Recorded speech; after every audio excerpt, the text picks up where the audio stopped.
Hi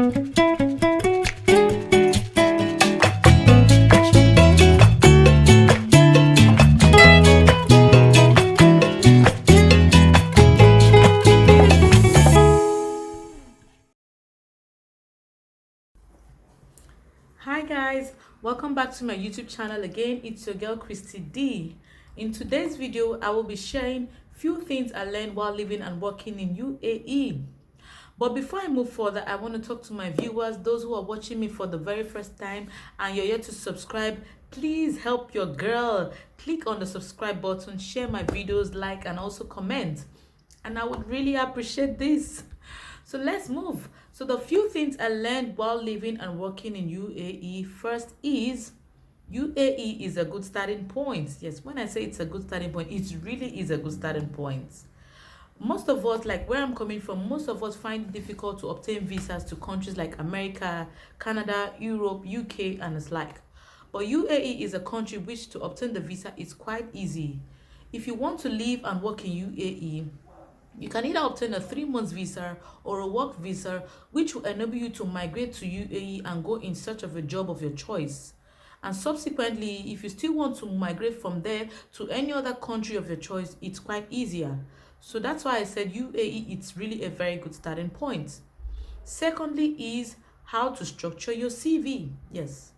If you want to work in UAE, first is once you get there, you have to find out how to structure your CV, because every countries have their own patterns of structuring their CV according to their own standard.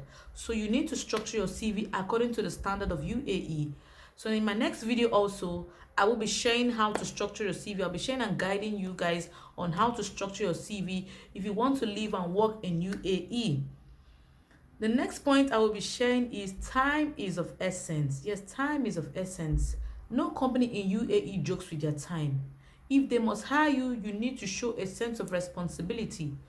Basically, when any company hires you, they make either a 2 years residence visa for you or 3 years or 4 years residence visa.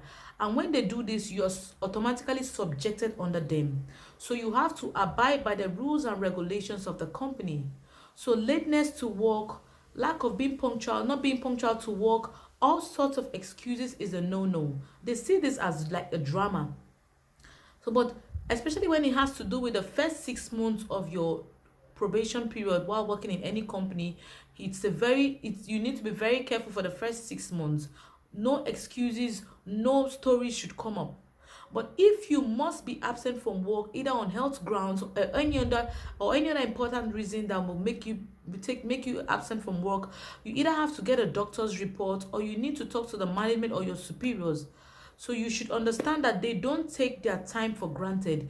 If you have to resume to work 8 a.m., 8 a.m. should be your 8 a.m. You don't keep repeating lateness to work, being not being punctual, and all sorts of excuses. It's really going to be piling up bad records. And when they are ready for you, they'll either cancel your contract or you get a query letter or one thing or the other. So which is really not good for you.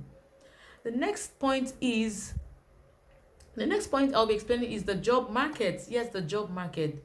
I would say the job market in UAE is quite broad and accommodating because no job is underestimated in UAE, down to the cleaning job. We have different companies. We have the sales, we have the F&B, we have the security companies, the health sectors, we have oil companies, we have safety. No job is underestimated. You can find someone walking in the streets of UAE and you ask, hey, where do you work? And you say, oh, I'm into sales or I'm into F&B. And everyone is respected. No job is underestimated. And these jobs, they pay pretty well. You can see someone in the sales department earning very good money and you'll be wondering, like, how come sales in my own country it's not paying this well, but they pay pretty well. So the job market is quite broad and accommodating. Even those who barely express themselves in good English and have skills, once you have a good skill, you would get a job. Most companies even give accommodation and they still pay pretty well. So the job market in UAE is really accommodating and so accessible. The next point I will be sharing is UAE is a country. Yes, it's really a very funny point actually because it's related to me anyways. I'm actually not sharing what's in the book. I'm sharing based on my own experience here. When I was to leave to UAE, I thought Dubai and UAE is like the same thing.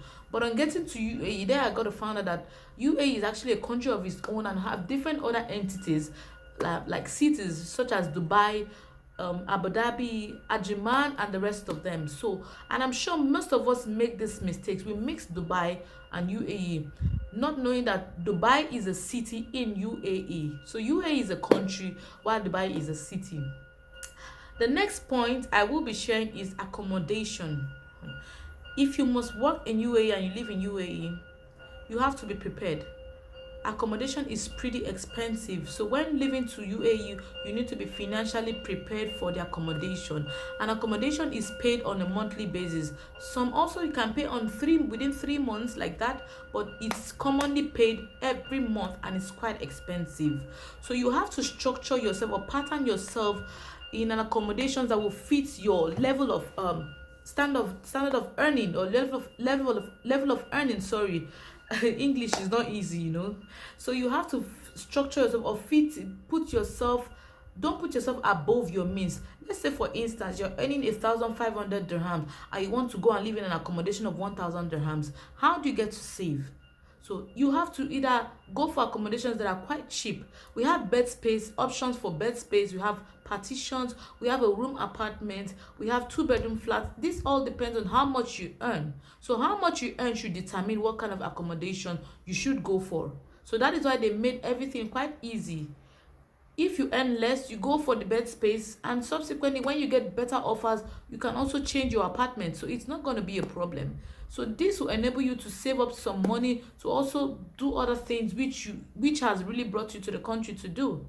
The next point is UAE is organized. It's really an organized country, and when I mean organized, not just in one sector, they expect you also to be very responsible in that country. You don't find people littering dirt or making noise all around the city. No, it's so organized. It's a beautiful country. Everywhere is clean. They have beautiful places for your view. We have different malls. We have Dubai Mall, which is the biggest mall in UAE. We have the Mall of Emirates. We have Dara City Center. And when you go to these places, they are pretty organized. We have the security. We have the police department. Everyone available there. So nobody can constitute nuisance around there. It's really a very organized country. No, even in the transport system, everywhere is organized and very clean. UAE is a country where you can be and you really say you find peace. It's a peaceful country. You don't need to bother about your sanity. So it's organized and it's peaceful. You can live and work there in UAE without any problem. Then the last point I will be sharing is the transport system. Yes, back from where I'm coming from, we don't really regard or respect the transport system. You can see someone who gets to board a bus and not want to pay for the transport, and he keeps repeating it over and over again and not get a problem. But in UAE, it's not the same thing. First of all, if you must board on a bus or a train, you need to get a train card or a bus card or a train card, and when you get this card you refill them. I think they have different classes of card. We have the gold card and also the normal card.